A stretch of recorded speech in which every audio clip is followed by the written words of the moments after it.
Praise the lord. అందరికి ప్రభువును రక్షకుడైన యేసయ్య అతి శ్రేష్టమైన గొప్ప నామంలో హృదయపూర్వక వందనాలు. అందరు బాగున్నారా? ప్రతి ఒక్కరు బాగుండాలి. ప్రతిరోజు దేవుని స్తుతించాలి. అది దేవుని చిత్తం మన పట్లని ప్రతిరోజు దేవుడు తన మాట చేత మనలను ధైర్యపరుస్తూ ఉన్నాడు. ఇదేనో కూడా ప్రభువుని ఆరాధించినట్లుగా మన యొక్క హృదయాల్లో, మన అంతరంగాల్లో దేవుని సన్నిధి నింపుకున్నట్లుగా ప్రార్థన చేసుకుందాం. పరిశుద్ధుడ, మహోన్నతుడ, ఘనమైన తండ్రి, ఈ దినం కూడా నీ వాక్యం ద్వారా మాతో మాట్లాడండి. దేవా, మమ్మల్ని ధైర్యపరచండి, బలపరచండి, దీవించండి. దేవా, ఈ దినం నీవు ఏదైతే సిద్ధం చేశావో నీ మాటలు మాకు వినిపించండి ప్రభా. నీ మాటలు వినటానికి మమ్మల్ని ఆయుత్తపరచండి. మా హృదయాలలో నిజమైనటువంటి శాంతిని నెలకొల్పండి, సమాధానంతో నింపండి.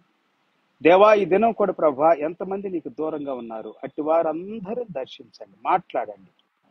దేవా, నీ కృపను, నీ కనికరాన్ని కుమ్మరించండి తండ్రి. యేసయ్యా, ఈ దినం కూడా ప్రభా, నీ కృపను, నీ యొక్క పరిశుద్ధాత్మను ఆహ్వానిస్తూ ఉన్నాం. మా హృదయాల్లోనికి, మా అంతరంగాల్లోనికి మమ్మల్ని నింపండి తండ్రి. ఫీలర్స్ గాడ్, మమ్మల్ని నింపండి ప్రభా. Feelers God. అవును తండ్రి, మమ్మల్ని నింపండి దేవా. ఈ దినం కూడా ప్రతి బిడ్డను నింపండి తండ్రి. ఈ శక్తితో, బలముతో, జ్ఞానముతో, సన్నిధితో, ఓర్పుతో, సహనంతో, ప్రేమతో, దయతో, జాలితో నింపండి దేవా. పరిశుద్ధాత్మ అగ్ని అభిషేకము కుమ్మరించండి. Fill them, Lord, with the holy anointing. అగ్ని అభిషేకం కుమ్మరించబడును గాక. దేహానికి, ఆత్మకు, ప్రాణానికి అవసరమైన ప్రతిది నీ మహిమలో, నీ ఐశ్వర్య చొప్పున తీర్చబడును గాక. యేసు నామములో స్తుతించి ప్రార్థించి వేడుకుంటున్నాం తండ్రి. Amen. Amen. Praise the Lord. ఇదేనో కూడా పిల్లారా, అద్భుతమైనటువంటి వాక్యాన్ని ప్రభు మన కొరకు సిద్ధం చేశాడు. ఎంతమంది సిద్ధంగా ఉన్నారు వినటానికి? Praise the Lord. హల్లెలూయా.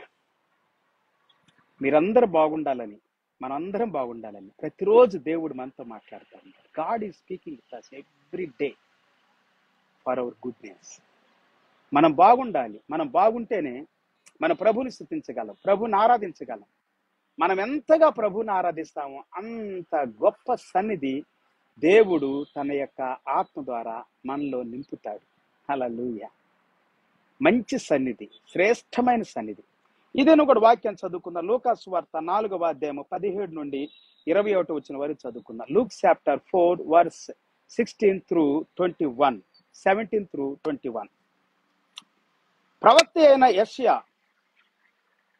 యెషయా గ్రంథము ఆయన చేతికి ఇవ్వబడిను.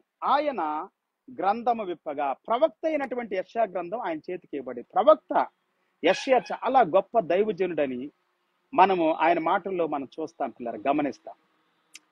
ఆయన యేసు ప్రభుని గురించి అనేకమైనటువంటి విషయాలు, ఆయన జన్మను గురించి, ఆయన శ్రమల గురించి, ఆయన మరణాన్ని గురించి, ఆయన పునరుద్ధానాన్ని గురించి ప్రకటించాడు. Praise the lord. యేసు క్రీస్తు వారి యొక్క అద్భుతమైనటువంటి పరిచర్యను గురించి కూడా ఆయన ప్రకటించాడు. ఆయన చేసేటువంటి పనులు, ఆయన చేయబోయే ప్రతి పనిని గురించి ముందుగానే ప్రకటన చేయబడింది పిల్లారా. యెషయా గ్రంథము ఆయన చేతికి ఎప్పుడైతే అందిందో అప్పుడు ఆయన గ్రంథాన్ని విప్పాడు అని దేవుని వాక్యం సెలవిస్తా ఉంది.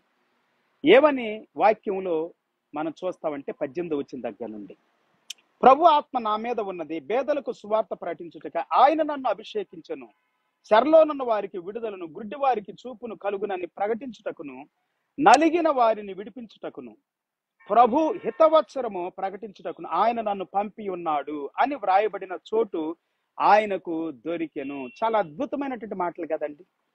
యెషయా గ్రంథంలో మీరు తర్వాత చదువుకండి, అద్భుతమైనటువంటి మాటలు. Praise the Lord. Hallelujah, hallelujah. 61వ అధ్యాయం నుండి అద్భుతమైనటువంటి విషయాలు ఉన్నాయండి. మీరు చదువుకుంటే యెషయా గ్రంథంలో 61, 22 అధ్యాయాలు స్పష్టంగా చలవిస్తా ఉంది.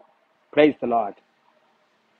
ప్రభు ఆత్మ నా మీద ఉంది, వేదలకు సువార్త ప్రకటించుటగా ఆయన నన్ను అభిషేకించెను.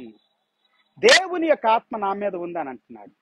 పిల్లరా, దేవుని ఆత్మ మన మీద ఉండాలి. హల్లెలూయా. యేసుక్రీస్తు వారు చెబుతుంది అదే, దేవుని ఆత్మ నా మీద ఉంది.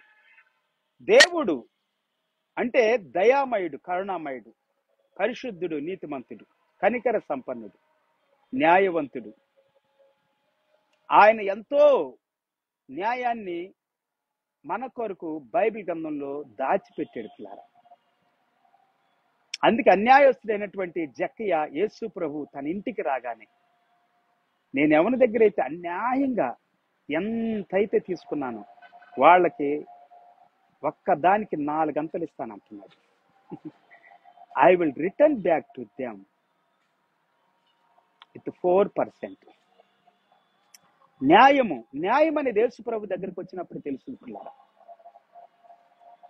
లూకాసు వార్త 18వ అధ్యాయంలో యేసు ప్రభు మొదటి వచ్చిన దగ్గర నుండి కూడా కొన్ని విషయాలు చెబుతూ అన్యాయస్తుడైన న్యాయాధిపతిని గురించి మాట్లాడాడు. అన్యాయస్తుడైన న్యాయాధిపతి కూడా చివరికి కళ్ళు తెరవబడినాయి. తన అన్యాయాన్ని, తన యొక్క దగాను, మోసాన్ని గుర్తించి నేను న్యాయం చేయాలి అని అన్నాడు. ఆ విధవరాలికి న్యాయం చేస్తా అని నిర్ణయించుకున్నాడు. న్యాయం చేస్తానన్నాడు, తీర్పు తీర్చేస్తానన్నా, న్యాయం చేస్తానన్నాడు. దేవునికి మొరపెట్టే ప్రతి ఒక్కరికి న్యాయం చేస్తాడు పిల్లారా. దేవునికి స్తోత్రం. పేదలకు న్యాయం చేస్తాడు దేవుడు. పేదలకు అన్యాయం జరుగుతూ ఉంది ఈ దినాల్లో. డబ్బు లేని వాళ్ళకి, పేదరికంలో ఉన్నవారికి, కష్టాల్లో ఉన్నవారికి, బాధల్లో ఉన్నవారికి, హింసల్లో ఉపద్రవాల్లో ఉన్నవారికి ఎంత అన్యాయం చేయాలో అంత అన్యాయం చేస్తూ ఉన్నారు పిల్లారా. అందుకే యేసుప్రభు అంటున్నాడు, ప్రభు ఆత్మ నా మీద ఉన్నది, పేదలకు సువార్త ప్రకటించు. సువార్త అంటే శుభవార్త ప్రకటించాలి వాళ్ళకి. పేదలకు సువార్త ప్రకటించుటకును ఆయన నన్ను అభిషేకించను. చెరలోనున్న వారికి విడుదల, చెరలో ఎవరైతే ఉన్నారో వారికి విడుదల, గుడ్డి వారికి చూపు కలుగునని ప్రకటించుటకును. గుడ్డి వారికి చూపు, చెరలో ఉన్న వారికి విడుదల, పేదలకు సువార్త, నలిగిన వారిని విడిపించుటకును, నలిగినటువంటి వారిని విడిపించటానికి. దేవునికి స్తోత్రం. ప్రభు హితవచనం ప్రకటించుటకును ఆయన నన్ను పంపి ఉన్నాడు అనేటువంటి ఆ చోటుని ఆయన కనుగొన్నట్లుగా మనం చూస్తున్నాం పిల్లలు. ఆయన గ్రంథము చుట్టి పరిచారకునికి ఇచ్చి కూర్చుండెను. సమాజ మందిరంలో ఉన్న వారందరూ ఆయనను తేరి చూడగా, ఆయన నేడు మీ వినికిడిలో ఈ లేఖనము నెరవేరినదని వారితో చెప్పసాగెను. పేదలకు సువార్త ప్రకటించాలి పిల్లారా. నలిగిన వారిని, విసుగు చెందిన వారిని, వేసాడిపోయిన వారి, ఆకలి కొన్న వారి, దప్పికొన్న వారిని. మత్తయి సువార్త 25వ అధ్యాయం 34 వచ్చిన దగ్గర నుండి కూడా అనేకమైన విషయాలు యేసు ప్రభు మాట్లాడాడు. యేసు ప్రభు పేదల పట్ల, అన్యాయమైపోయిన వాళ్ళ పట్ల, దోచుకోబడి, ధ్వంసం చేయబడి, నాశనం చేయబడి, నష్టపరచబడి, కృంగిపోయి, కృషించిపోయి, వేసారిపోయి, విసుగు చెందిన వారి పట్ల ఆయన ఎంతో కనికరం చూపుతూ ఉన్నాడు పిల్లారా. అది యేసు ప్రభు యొక్క హృదయం. మత్తయి సువార్త 25:34 నుండి, Matthew chapter 25 verse 34 onwards up to 46, 46 వచ్చిన వారి మీరు చదవచ్చు. అప్పుడు రాజు తన కుడివైపున ఉన్న వారిని చూచి నా తండ్రి చేత ఆశీర్వదించబడిన వారులారా రండి, లోకం పుట్టినది మొదలుకొని మీ కొరకు సిద్ధపరచబడిన రాజ్యమును స్వతంత్రించుకునండి. కుడివైపు ఉన్నటువంటి వారిని చూస్తున్నాడు. లోకం పుట్టినది మొదలుకొని మీ కొరకు సిద్ధం చేయబడినటువంటి రాజ్యాన్ని మీరు స్వతంత్రించుకొనిడి అని అంటున్నాడు. లోకం పుట్టింది మొదలుకొని పిల్లారా. దేవుడు లోకం పుట్టింది మొదలుకొని జగత్పునాది వేయబడక మునిపే ప్రేమ చేత నిన్ను నన్ను ఏర్పాటు చేసుకున్నాడని ఎఫెసీ పత్రిక 1వ అధ్యాయంలో 1, 2, 3 వచనాల్లో మనం చూస్తాం. 5వ వచనం వారి చదువుకండి. అద్భుతమైనటువంటి విషయాలు. జగత్పునాది వేయబడక మునిపే ఆయన సంకల్పం, ఆయన చిత్తం, ఆయన ఉద్దేశం, తల్లి గర్భంలో పిండముగా రూపించబడక మునిపే నిన్ను ఎరుగున్నాడు దేవుడు. నీ జన్మ ఎలాంటిదో దేవుని తెలుసు పిల్లారా. ఎలాగ నువ్వు క్రియేట్ చేయబడ్డావో, ఫామ్ చేయబడ్డావో, ఫ్యాషన్డ్, ఈ క్రియేటెడ్, ఈ ఫార్మ్డ్ అని ఉంది బైబిల్లో, నీటెడ్ అని ఉంది. దేవుని తెలుసు నీ అవయవ భాగాలన్నీ, నీ జీవితం అంతా, నీ కష్ట నష్టాలు, దుఃఖాలన్నీ కూడా. ఒక దినం వస్తుంది పిల్లారా, దేవుడు మిమ్మల్ని విడిపించే దినం ఒక దినం వస్తుంది. విడుదల దినం ఒక దినం వస్తుంది. విడిపిస్తాడు, స్వస్థపరుస్తాడు, బాగు చేస్తాడు. అనారోగ్యంతో ఉన్న వారిని, బాధల్లో ఉన్న వారిని, దుఃఖంలో ఉన్న వారిని, శరలో ఉన్న వారిని, కష్టాల్లో ఉన్న వారిని. అదేనండి చెబుతుంది వాక్యము. సువార్త ప్రకటించండి. రోగాల గురించి ప్రకటించొద్దు, దయ్యాల గురించి ప్రకటించొద్దు. దయ్యాలు పట్టిన వాళ్ళు ఉన్నారు లోకంలో, రోగాలతో ఉన్నవారు ఉన్నారు. అట్టి వారి కొరకు వచ్చాడు యేసు ప్రభు వారు. చెరలో ఉన్న వారి కొరకు వచ్చాడు, రోగగ్రస్తులకు ఉన్న వారి కొరకు వచ్చాడు. బైబిల్ కన్నా సెలవిస్తా ఉంది. 35 వచనం చదువుకుందాం ఇప్పుడు. Matthew chapter 25:35. మత్తయి సువార్త 25:35. నేను ఆకలి కొంటిని, మీరు నాకు భోజనము పెట్టితిరి, దప్పికొంటిని, నాకు దాహం ఇచ్చితిరి. పరదేశినై ఉంటిని, నన్ను చేర్చుకొంటిరి. నేను ఆకలిగా ఉన్నప్పుడు అన్నం పెట్టారు, దప్పికొన్నప్పుడు దాహం ఇచ్చారు, పరదేశిగా ఉన్నప్పుడు నన్ను చేర్చుకున్నారు. దిగంబర్నై ఉంటిని, నాకు వస్త్రాలు ఇచ్చారు, నాకు బట్టలు ఇచ్చారు. రోగినై ఉంటిని, నన్ను చూడవచ్చితిరి. చెరసాలలో ఉంటిని, నా యొద్దకు వచ్చితిరి. రోగిగా ఉండా, చెరసాలలో ఉండా, వస్త్రహీనుడిగా ఉండా. Praise the lord. రోగాలలో ఉన్న వారి కొరకు కూడా ప్రార్థన చేయాలి పిల్లరా. వారి కొరకు కూడా సువార్త ప్రకటించాలి. చెరలో ఉన్న వారి కొరకు సువార్త ప్రకటించాలి. యేసు ప్రభువారు అంటున్నారు, నేను ఉన్నాను. అక్కడ అంటున్నాడు, ఉన్న వారిని విడిపిస్తాను. ఇక్కడేమంటున్నాడంటే, నేను ఉన్నాను, నేను ఉన్నాను, నన్ను చూడవచ్చారు. 37 వచనం, 25వ అధ్యాయం మత్తయి సువార్త 25:37. అందుకు నీతిమంతులు, ప్రభువా, ఎప్పుడు నీవు ఆకలి కొని ఉండుట చూచి నీకు ఆహారం ఇచ్చితిమి, నీవు దప్పికొని ఉండుట చూచి ఎప్పుడు దాహం ఇచ్చితిమి, ఎప్పుడు పరదేశివై ఉండుట చూచి నిన్ను చేర్చుకొంటిమి, దిగంబరి ఉండుట చూచి బట్టలిచ్చితిమి, ఎప్పుడు రోగి ఉండుట చూచి సరలో ఉండుట అయినను చూచి నీ యొద్దకు వచ్చితిమని ఆయనను అడిగెదరు. 40వ వచనం, మత్తయి సువార్త 25:40. అందుకు రాజు, మిక్కిలి అల్పులైన ఈ నా సహోదరులలో ఒకనికి మీరు చేసితిరి గనుక నాకు చేసితిరి నిశ్చయముగా మీతో చెప్పుచున్నానని వారితో అనును. అల్పులైన ఈ నా సహోదరులలో ఒకరికి చేశారు. And the king will answer them, truly I say to you, as you did it to one of the least of these my brothers, you did it to me. Matthew chapter 25 verse 40. Whatever you did to others, to poor, to homeless, helpless, to naked people, and to prisoners, and those are in sickness and disease and infirmities, నానా రకాలైనటువంటి వ్యక్తులకి మీరు చేస్తే నాకు చేసినట్టే అని యేసు ప్రభు అంటున్నాడండి. Praise the lord. 41వ వచనం, అప్పుడు ఆయన ఎడమ వైపున ఉండు వారిని చూచి, శపించబడిన వారులారా, నన్ను విడిచి అపవాదికి వాని దూతలకు సిద్ధపరచబడిన నిత్యాగ్నిలోనికి పోవుడి.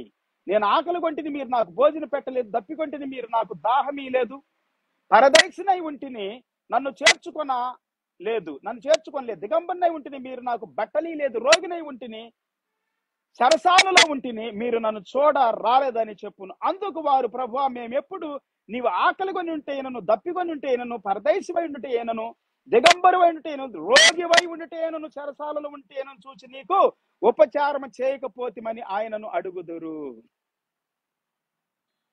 అందుకు ఆయన, మిక్కిలల్పులైన వీరిలో ఒకనికైనను మీరు ఇలాగూ చేయలేదు కనుక నాకు చేయలేదని మీతో నిశ్చయముగా చెప్పుచున్నానని వారితో అనును. వీరు నిత్య శిక్షకును, నీతిమంతులు నిత్య జీవనకును పోవుదు. నీతిమంతులు ఎవరండి?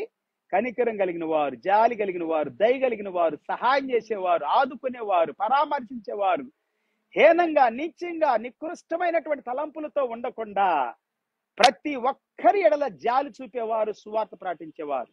యేసు ప్రభు సువార్త ప్రకటిస్తున్నాడంటే నువ్వు నేను కూడా సువార్త ప్రకటించాలి. పేదలకు, దిక్కులేని వాళ్ళకి, homeless, helpless, depressed, oppressed, discouraged, disappointed, naked people, thirsty people, hungry people, you must take care of them. లేకపోతే నిత్య నరకంలోకి వెళ్తావు. నిత్య నరకం ఎవరికి? వాళ్ళ కోసమే.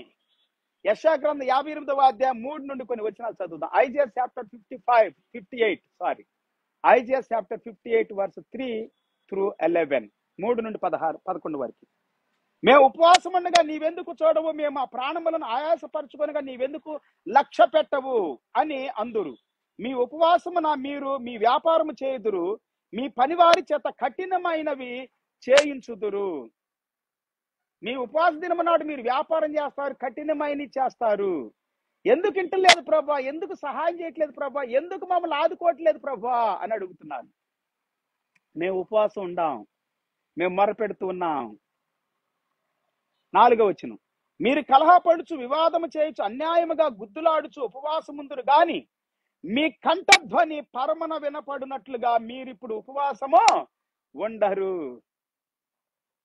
అట్టి ఉపవాసం నాకు అనుకూలమా? మనుషుడు తన ప్రాణమును బాధపరుచుకొనవలసిన దినము అట్టిదేనా? ఒకడు జమ్ము వలె తల వంచుకొని గోనిపట్ట కట్టుకొని బూడిద పరుచుకొని కూర్చునుట ఉపవాసమా? అట్టి ఉపవాసము యెహోవాకు ప్రీతికరమని మీరు అనుకొందురా? ఉపవాసం అంటే ఇదేనా? ఒకడు వెళ్ళాడు, ఉపవాసం ఉంటున్నాను ప్రభువా అని ప్రార్థన చేస్తున్నాడు మందిరంలో. ఇంకొకడు వెళ్ళాడు, అతనితో పాటు ఇద్దరు వెళ్ళి ప్రార్థన చేస్తున్నారని యేసు ప్రభు వారు చెప్పారు. ఒకడు పరిసేయుడు, ఒకడు సమరయుడు. ఈ పరిసేయుడు అంటున్నాడు, నేను ద్రోహుల్లాగా, దొంగల్లాగా, అన్యాయస్తుల్లాగా, వ్యభిచారుల్లాగా లేను, అందుకొరకు నీ స్తోత్రం. నేను ఉపవాసం ఉంటాను, దశంభాగాలు ఇస్తాను, అందుకొరకు నీ స్తోత్ర. ఈ యొక్క సమరయుడిలాగా లేను, ఇతర వ్యక్తుల్లాగా లేను, అందుకొరకు నీకు స్తోత్రం అని చెబుతా ఉన్నాడు. ఇతరులతో పోల్చుకుంటున్నా, అది ఉపవాసం కాదు, అది నీతి కాదు, అది పవిత్రత కాదు, అది మంచితనం కాదు, అది యథార్థత కాదు. దేవుని ఎదుట మీ జీవితాల్లో ఎలాగున్నారు? మీరు తామే నీతిమంతులమని చెప్పుకుంటారు, వీళ్ళు నీతిమంతులమని చెప్పుకుంటున్నారు, కానీ దేవుడు అంటున్నాడు ఏంటి అసలు ఉపవాసం అంటే? 6వ వచనం, 58వ అధ్యాయం యెషయా గ్రంథం 6వ వచనం. దుర్మార్గులు కట్టిన కట్టలు ఇప్పుటయు కాడిమాను మోకులు తీయటయు. దుర్మార్గులు కట్టిన కట్టలు ఇప్పుటయు కాడి మ్రాను మోకులు తీయటయు. బాధింపబడిని విడిపించుటయు ప్రతి కాడిని విరగొట్టుటయు నేనేర్పరచుకొని నా ఉపవాసము గాదా. అద్భుతమైనటువంటి మాటలండి. దుర్మార్గులు కట్లు కడతారు, అనేకులకి ఆ కట్లను తెంచివేసేసేయాలి. కాడిమాను మోకులు తీయట, కాడిని మోపుతారు, మోకులతో కడతారు, కాడిని బానిసలుగా చేసుకుంటారు, అవన్నీ కూడా తీసివేయాలి. బంధించబడిన వారిని విడిపించాలి, ప్రతి కాడిని విరగొట్టాలి. అదేనంట ఉపవాసం. మేలు చేయండి, మంచి చేయండి, దీవించండి, ఆశీర్వాదకరంగా ఉండండి, బాధ పెట్టొద్దు, అన్యాయం చేయొద్దు, మోసం చేయొద్దు, దొంగతనం చేయొద్దు, దోచుకోవద్దు. 7వ వచనం యెషయా గ్రంథం 58:7. నీ ఆహారం ఆకలిగొనిన వారికి పెట్టుటయు, నీ రక్త సంబంధికి ముఖము తప్పింపకుండాటయు, దిక్కుమాలిన బేదలను నీ ఇంట చేర్చుకొనుట. ఆకలిగొనిన వానికి ఆహారం పెట్టాలి, రక్త సంబంధికి ముఖం తిప్పుకోవద్దు, దిక్కుమాలినటువంటి బేదల్ని నీ ఇంట్లోకి చేర్చుకోవాలి. వస్త్రహీనుడు నీకు కనబడినప్పుడు వానికి వస్త్రములు ఇచ్చుటయు ఇదియే కదా నాకు ఇష్టమైన ఉపవాసం. వస్త్రాలు ఇవ్వాలి, ఆహారం పెట్టాలి, సహాయం చేయాలి, ఆదుకోవాలి, కనికరం చూపాలి. ఇది నిజమైన ఉపవాసం. నీవు చేసినడలా అలాగున నీవు చేసిన నీ వెలుగు వేకువ చుక్కవలే ఉదయించును, స్వస్థత నీకు శీఘ్రముగా కలుగును, లభించును. నీ నీతి నీ ముందర నడుచును, యెహోవా మహిమ నీ సైన్యపు వెనుక తట్టు వెనుకటి భాగమును కావలి కాయును. వెనుకటి భాగాన్ని కావలి కాస్తుంది. అప్పుడు నీవు పిలువగా యెహోవా ఉత్తరం ఇచ్చును, నీవు మొరపెట్టగా ఆయన నేనున్నాను అనును. ఇతరులను బాధించుటయు, వేలు పెట్టి చూపి తిరస్కరించుటయు, చెడ్డదానిని బట్టి మాటలాడుటయు నీవు మానాలి. అవన్నీ మానేసేయాలి. ఇవే చేస్తున్నారు ఈ దినాల్లో. ఇవి చేస్తే ఉపవాసం అంటారు, ప్రార్థనలు అంటారు, దశంభాగాలు అంటారు. దశంభాగాలు ఏందండి అసలు? వర్ధిల్లు కొలది ఇవ్వాలి. కొత్త నిబంధనలు నేను ఎవరు దశంభాగం అడగను, వర్ధిల్లు కొలది ఇవ్వండి అని చెబుతాను. ఇష్టంగా ఇవ్వండి, సంతోషంగా ఇవ్వండి. మీకు మనసుంటే ఇవ్వండి, లేకపోతే ఇవ్వద్దు. సంతోషంగా ఇవ్వకపోతే, ప్రేరేపించబడి ఇవ్వకపోతే, ఇష్టముగా ఇవ్వకపోతే, వర్ధిల్లు కొలది ఇవ్వకపోతే, మేలు జరిగిన కొలది ఇవ్వండి. మేలు జరిగితేనే ఇవ్వండి, లేకపోతే ఇవ్వద్దు. అలాగిచ్చినా మీకు దీవెన కాదు, నాకు అవసరమే లేదు. ఆ దేవునికి అవసరం లేదు, నాకు అవసరం లేదంటే అసలు దేవునికి అవసరం లేదు అది. హల్లెలూయా.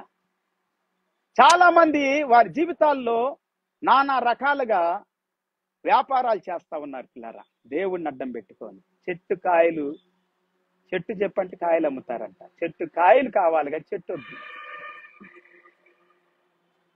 ఆశించిన దాన్ని ఆకలి కొనిన వానికి ఇచ్చి శ్రమ పడిన వానిని తృప్తి పరిచినలా చీకటిలో నీ వెలుగు ప్రకాశించును. అంధకారము నీకు మధ్యాహ్నం వలె ఉండును. అంధకారం మధ్యాహ్నం లాగుంటది, చీకట్లో వెలుగు ప్రకాశించిద్ది. శీఘ్రంగా నీకు స్వస్థత కలిగిద్ది, నీకు విడుదల కలిగిద్ది, నీకు దీవెన కలిగిద్ది. నీ యొక్క అప్పుల బాధలన్నిటి నుండి నీవు విడుదల పొందుకుంటావు. యెహోవా నిన్ను నిత్యము నడిపించును, క్షామకాలమున ఆయన నిన్ను తృప్తిపరచి నీ ఎముకలను బలపరచును. నీవు నీరు కట్టిన తోట వలెను, ఎప్పుడు నువ్వు ఉబుకుచూ ఉండి నీటి ఓటల వలె ఉంటావు. ఇది అండి దీవెన, ఇది నిజమైన ఉపవాసం. ఇది నిజమైన ప్రార్థన జీవితం, ఆధ్యాత్మిక జీవితం, ఆత్మ సంబంధమైన వ్యక్తులు కలిగి ఉండవలసినటువంటిది. యేసు క్రీస్తు దేవుని యొక్క ప్రేమ, దేవుని వాక్యము, దేవుని మాట ఈ దినం నీతో నాతో మాట్లాడుతూ ఉంది. మన హృదయాలతో అంతరంగాలతో మాట్లాడుతూ ఉంది. ఏ ఉపవాసం చేస్తున్నారు, ఏ విధంగా ప్రార్థన చేస్తున్నారు, ఏ విధంగా దేవుని ఆరాధిస్తున్నారు, ఏ విధంగా దేవుని వాక్యం చదువుతున్నారు, వాక్యాన్ని ప్రకటిస్తున్నారు, వాక్యాన్ని వివరిస్తూ ఉన్నారు, బోధిస్తూ ఉన్నారు, ప్రవచిస్తూ ఉన్నారు. జాగ్రత్త. కోటి విద్యలు కూటి కొరకు అంటారు. పొట్ట కూటి కోసం వారి కడిపేవారు దేవుడు. కడుపు కోసమా, పొట్ట కోసమా, కోటి కోసమా? ఈ కోట్లు కాదు, కోట్లు. కోట్లు అండి ధనాశ సమస్త కీడులకు మూలం. ధనాన్ని సంపాదించుకోవటానికి సేవకు వస్తున్నారు ఈ దినాల్లో చాలా మంది. ఈజీగా డబ్బు సంపాదించేస్తున్నారు. గ్యాజలాగా పాపాన్ని మూట కట్టుకుంటున్నారు. కుష్టు వ్యాధి రోగగ్రస్తులు అవుతున్నారు, వ్యాధిగ్రస్తులు అవుతున్నారు. అందుకే షుగర్ తగ్గట్లా, బీపీ తగ్గట్లా, థైరాయిడ్ లాంటి, క్యాన్సర్ లాంటి నానా రకాలైనటువంటి వ్యాధులు ఎంతో మందిని పీడిస్తా ఉన్న ట్యాబ్లెట్ల మీద ట్యాబ్లెట్లు వాడుతున్నారు. ఆరోగ్యం లేదు. నిర్గమాకాండ 23-25 మనం నేను చదువుకున్నాం. ఎప్పుడైతే దేవుని సేవిస్తామో, ఆరాధిస్తామో అప్పుడు దేవుడు మన ఆహారాన్ని, మన పానమును దీవిస్తాడు, రోగములన్నిటినీ మన నుండి తొలగిస్తాడు. నిన్ను స్వస్థపరిచి యెహోవా నేనే అంటున్నాడు. హల్లెలూయా. మత్తయి సువార్తలో యేసు ప్రభు చెప్పారు 6:16 మాథ్యూ చాప్టర్ 6:16, మీరు ఉపవాసం చేయనప్పుడు వేషధారుల వలె దుఃఖముఖులై ఉండకూడదు. తాము ఉపవాసము చేయుచున్నట్లుగా మనుషులు కనపడవలనని వారు తమ ముఖములను వికారము చేసుకొందురు. వారు తమ ఫలము పొంది ఉన్నారు నిత్యముగా మీతో చెప్పుచూ ఉన్నాను.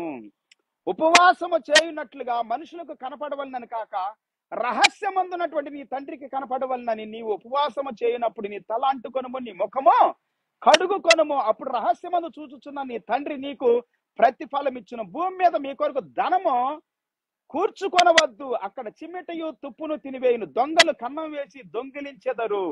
పరలోకమందు మీ కొరకు ధనమును కూర్చుకొనుడి, అచ్చట చిమ్మెటైనను తుప్పైనను దాన్ని తినివేయదు, దొంగలు కన్నం వేసి దొంగిలించరు.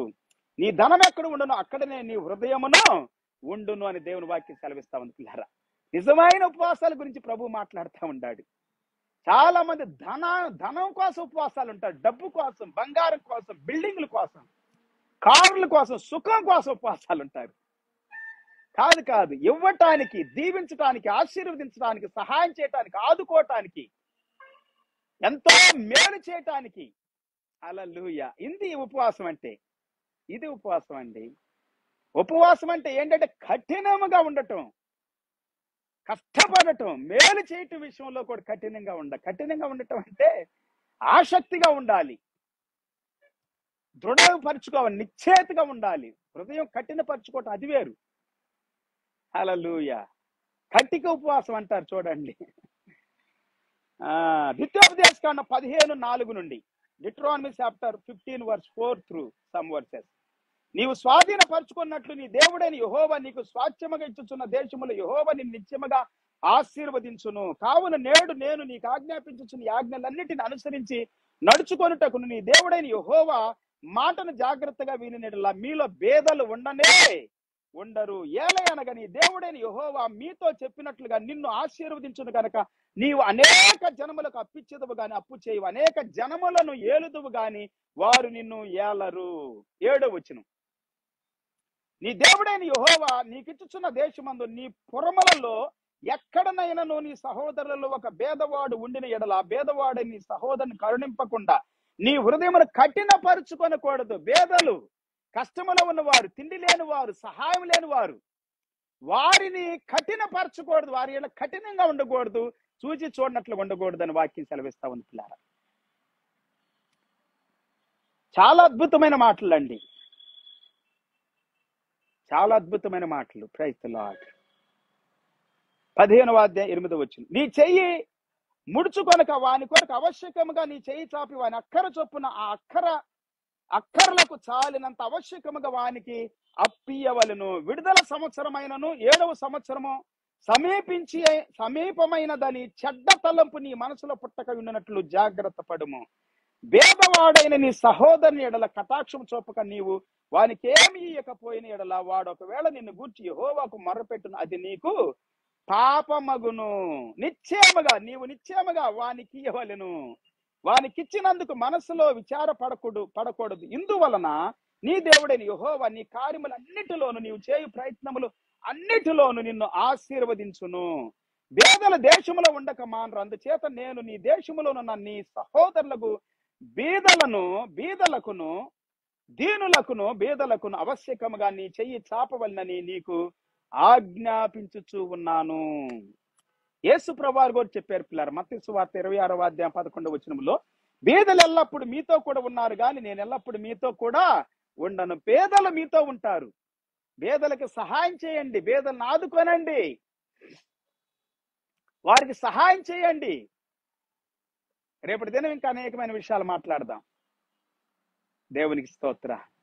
ఇదేనో ప్రభు మనతో మాట్లాడి ఈ వాక్యాలన్నిటినీ మన హృదయంలో దాచిపెట్టుకుందాం, భద్రపరుచుకుందాం, చేయటానికి ప్రయత్నం చేద్దాం. దేవుడు మేలు చేస్తాడు, మంచి చేస్తాడు, అద్భుతాలు చేస్తాడు. హల్లెలూయా. నిశ్చయముగా దేవుడు మిమ్మల్ని దీవిస్తాడు పిల్లారా, మీ కుటుంబాలు దీవిస్తాడు. భేదవారు ధన్యులు, వారు దీవించబడుదురు గాక. భేదలైన వారికి సహాయం చేయవాడు యెహోవాకు అప్పించువాడని అద్భుతమైనటువంటి మాటలు సామెతల గ్రంథంలో మనం చూస్తాం పిల్లారా. చాలా అద్భుతమైనటువంటి మాట.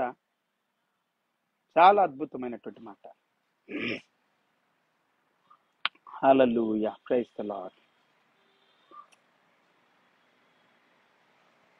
ఓకే, సామెతలు 19వ అధ్యాయం 17 నుండి, భేదలను కనికరించువాడు యెహోవాకు అప్పించువాడు, వాడు వాని ఉపకారమునకు ఆయన ప్రత్యుపకారము చేయును. Proverbs chapter 19 verse 17. సో దేవునికి అప్పించువాడు అతను. కనికరం చూపండి, దయ కలిగి ఉండండి, ప్రేమ కలిగి ఉండండి, న్యాయంగా ఉండండి, నీతిగా ఉండండి, సహాయం చేయండి, ఆదుకోనండి, నిత్య జీవాన్ని పొందండి, పరలోక రాజ్యంలో వారసులుగా దేవునితో, తండ్రి అయినటువంటి దేవునితో, కుమారుడైన దేవునితో, పరిశుద్ధాత్మ దేవునితో, దేవుని సన్నిధిలో మనం నిత్యం ఆనందించుతూ ఉంటాం. ప్రార్థన చేసుకుందాం. మహాపరిశుద్ధుడ, మహోన్నతుడ, ఘనమైన తండ్రి, మేము విన్న ప్రతి మాట మా హృదయాల్లో, మా జీవితాల్లో దీవించండి. పేదలను దీవించండి, సహాయం లేని వారిని దీవించండి, నిస్సహాయకులు దీవించండి, కష్టాల్లో, బాధల్లో, నిందల్లో, అవమానంలో ఉన్న వారిని దీవించండి. వేదన, రోదన, దుఃఖము, వ్యాకులం, కన్నీళ్లు ప్రభువా, ఎంతో భయంకరమైనటువంటి దుఃఖములో ఉన్న వారిని విడిపించండి, బలపరచండి దేవా. వారికి సహాయం చే వారిని లేవనెత్తండి ప్రభువా. అన్యాయము, మోసము, దగ, అవినీతి, అక్రమము, అపవిత్రత, దుష్ట శక్తులు, చీకటాత్మలు, సమస్త విధమైనటువంటి ప్రభువా విరోధమైన శక్తులను కాల్చివేయండి, అద్భుతాలు చేయండి, గొప్ప కార్యాలు చేయమని ఈ సమయం కొరకు, దినం కొరకు వందనాలు చెల్లిస్తూ మాతో మాట్లాడుతున్నందుకు స్తోత్రాలు. మా హృదయాలతో మాట్లాడుతున్నందుకు వందనాలు, మా అంతరంగాలతో మాట్లాడుతున్నందుకు వందనాలు. ఎంతమంది అయితే ఈ దినం వాక్యాన్ని విన్నారు వారందరినీ దీవించండి, వారి కుటుంబాలు దీవించండి, వారి జీవితాలు దీవించండి. వారు కోల్పోయిన ధనం కంటే అధికమైన ధనాన్ని వారికి ఇవ్వండి. శాంతి, సమాధానం, నెమ్మదినివ్వండి. మనుషుల చేత బాధపరచబడిన వారిని విడిపించండి దేవా. శరలో ఉన్న వారిని విడిపించండి, దుఃఖంలో ఉన్న వారిని విడిపించండి, పేదరికులను వారిని విడిపించండి, వస్త్రహీనులకు వస్త్రాలు ఇవ్వండి, ఆహారం లేని వారికి ఆహారాన్ని ఇవ్వండి, దప్పిగొన్న వారికి దాహం తీర్చండి నాయన. ప్రార్థిస్తున్న వారికి సహాయం చేయవారు లేవనెత్తండి నాయన. మేము అన్ని స్థలాల్లో ఉండలేము నాయన. సమస్తాన్ని ఎరిగిన దేవుడు, అన్ని స్థలాల్లో ఉండే దేవుడు. అద్భుతాలు చేయండి ప్రభువా, గొప్ప కార్యాలు చేయండి, సహాయం చేయండి నాయన. మేలు చేయండి ప్రభువా, మనుషులు లేవనెత్తండి నాయన. హృదయాలను ప్రేరేపించండి, ధైర్యపరచండి, బలపరచండి.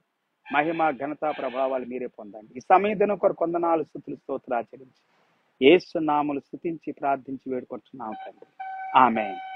తండ్రి దేవుని ప్రేమ, యేసయ్య కృప, పరిశుద్ధాత్మ దేవుడు సన్నిధి, సహవాస, కాపుదల, భద్రత కూడిన మనందరికీ సకల పరిశుద్ధులు సదాకాలం తోడే నడిపించును గాక. ఆమేన్. Praise the Lord. అందరూ ప్రభుపేట హృదయపూర్వక వందనాలు. మళ్ళీ తిరిగి కలిసినంత వరకు ప్రభు కృప, కనికరం, జాలి, దయ మనతో తోడే నడిపించును గాక. Have a good and wonderful day. See you some time in God's will. Until then take care. Praise the Lord. Glory to God. Subscribe చేయండి, లైక్ చేయండి, షేర్ చేయండి. యూట్యూబ్లోకి వెళ్ళండి, ఫేస్బుక్లోకి వెళ్ళండి, రోజు చూడండి, దేవుని స్తుతించండి. గొప్ప వాక్యాలు, అద్భుతమైన మాటలు. హల్లెలూయా. నా జీవితంలో కూడా ఎన్నో అద్భుతాలు దేవుడు ఈ విధంగా చేయటానికి సహాయం చేశాడు. ఎన్నో రీతులుగా హెల్ప్ చేయటానికి మీరు కూడా చేయండి. ఎవరు చేస్తే వాళ్ళకి దీవెన ఉంటుంది. ఎవరు విత్తుకుంటే వాళ్ళే పంట కోసుకుంటారు. ఏది విత్తుతారు అదే కోస్తారు. దేవుడి కృప కలిగిన దేవుడు అట్టి కృప మీకు కూడా అనుగ్రహించును గాక. God bless you.